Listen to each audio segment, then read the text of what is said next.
Hey guys, Arya here and welcome back to another character summary video. Woo! Happy to be doing this once again, and I'm happy to show one of my other characters with you today. Last time we did this, we did Celsius, the cute baby. Now, this week, we are talking about one of the older OCs of the main 8, Aura Woodsworth.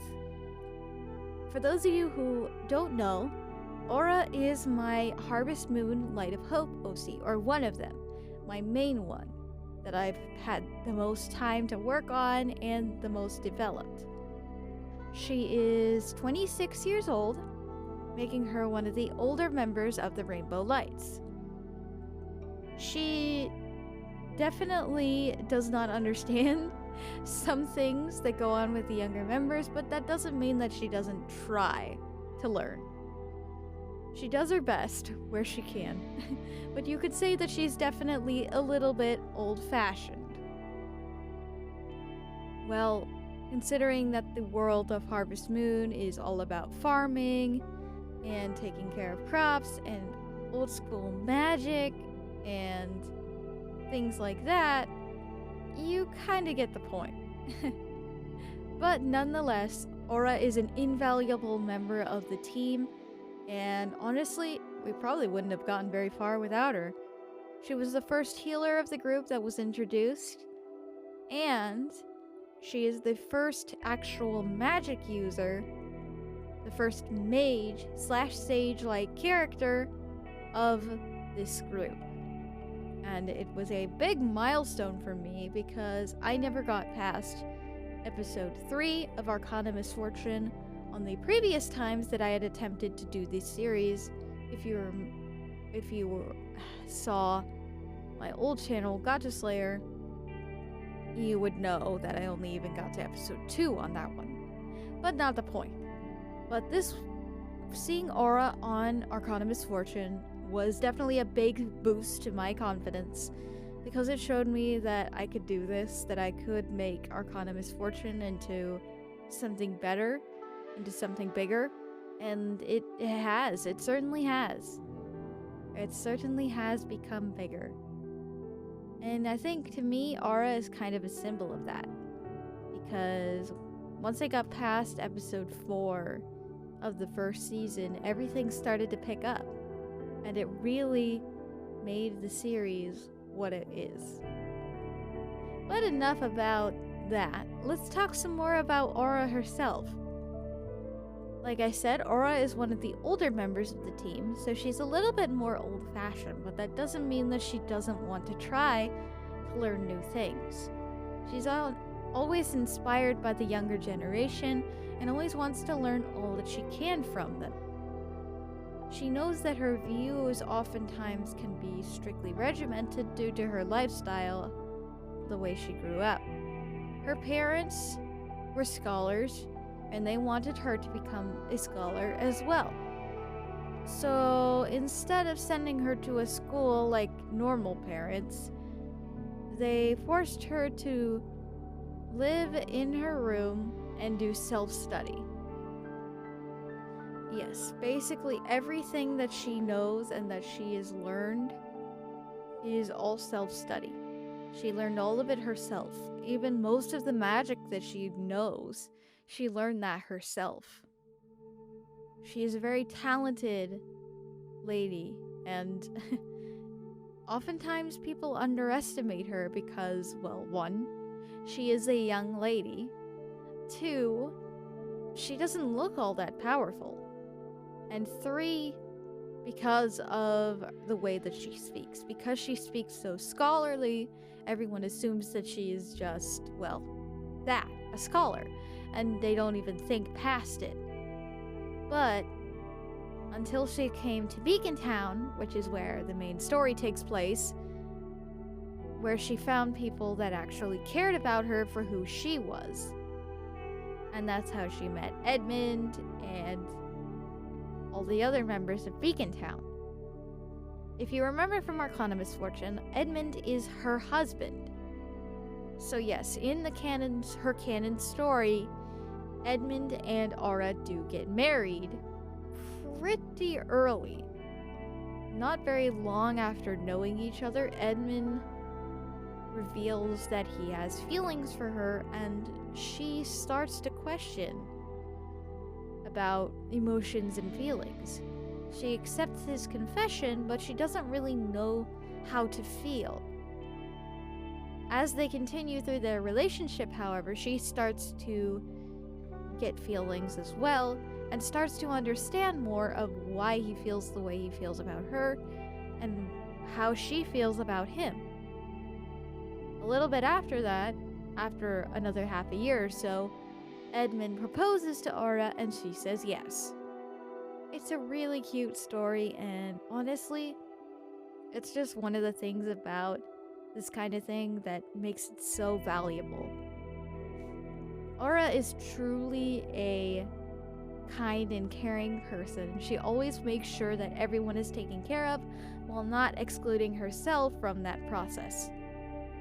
There is one little funny thing to note, if you remember this from earlier in the seasons. Edmund mentions that when Aura gets stressed, thistles grow around her feet. And that was a force of habit because when she was younger, she would always pace around her room and plant thistles as a sort of coping mechanism, so that even when her parents tried to enter her room when she didn't want them to, they would be blocked by thistles. So she uses it as sort of a stress/anger coping mechanism. She's been trying to get over it thanks to Edmund, but it doesn't always work. Sometimes it just slips out. Either way, she does her best to try not to get too mad about things, as to her, it doesn't really matter. As long as she's with the people she cares about and they work together to solve whatever problems come their way, it makes her happy and it makes her feel like she's actually worth something to the team.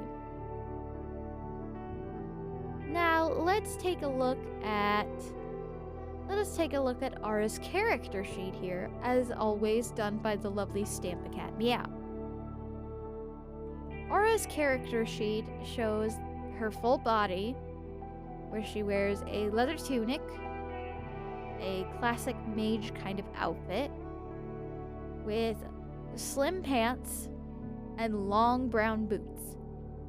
Her color schemes in terms of her clothing tends to be very monotone, as she wants people to focus more on her facial features and look at her when they're talking, and not her clothing necessarily. And honestly, I think that's a very smart choice. Not to say that clothing and appearance isn't always nice, but wanting people to focus on talking to you face to face, honestly, is a really smart idea, and really a lot of people often want that. Now, the staff that she's holding has a music note and the gem in the center. That was given to her by the Harvest Goddess of Harvest Moon Light of Hope. The Harvest Goddess blessed her with the abilities of nature after she came to Beacon Town, due to her saving the life of several of the harvest sprites when she arrived. This made Aura have the abilities that she has now, and like I said, she is self-taught. She's self-learned, so she didn't ask anyone to teach her the magic, she just learned it herself. Which honestly is really impressive. And even then, learning magic on your own is not easy. So no matter what she had to go through to learn all that, it's insane. Also, the fact that Aura learned that on her own really just proves that how independent she is. And honestly, that's a great thing in my opinion. Next, we look at the close-up shots of the head. As you can see, her hair in this design, in her current design, in her earlier design, her hair was down. In this design, her hair is placed into a nicely tight bun in the back. And her hair has been swooped over, her bangs have been swooped over to kind of shape her face a little bit more. As you can see, genuinely she tries to keep a smile on her face, even those situations can be can be hard to do so, especially with what's going on right now. Then over in the little doodle section, you see we have a nice little blushy aura. We have an aura who's thinking. She's got a little question mark. And then down at the bottom, we have one where she is attacking. Seems to be fighting something. What is it? I don't know. What is it? What could it be? I have no idea. And the last one is her just sleeping. Fun fact about that, Aura tends to forget to sleep sometimes, and when she does fall asleep eventually, she could oftentimes end up sleeping for like 12 to 16 hours straight. Yeah, definitely Edmund has to keep her on her toes about making sure that she goes to bed on time. Honestly, he's not much better though, as he would often do the same thing himself, and she would yell at him for that. So, take that however you will. Honestly, the two of them keeping tabs on each other is really awesome. Oh, pardon that. Anyways, I think that is pretty much all there is to talk about. Thank you so much for watching Aura's character summary and sticking around for the entire video. Next time, we will do Opal's, and I'm really excited to do hers because Opal I don't really get to talk about as much. Oh. And it'll be really nice to get to show some of the things that I've worked on for her and some of the other characters later in the line. Thanks so much for watching. I will see you all next time for another character summary, and I will see you all soon. Bye! Stay sharp, Shadeslayers!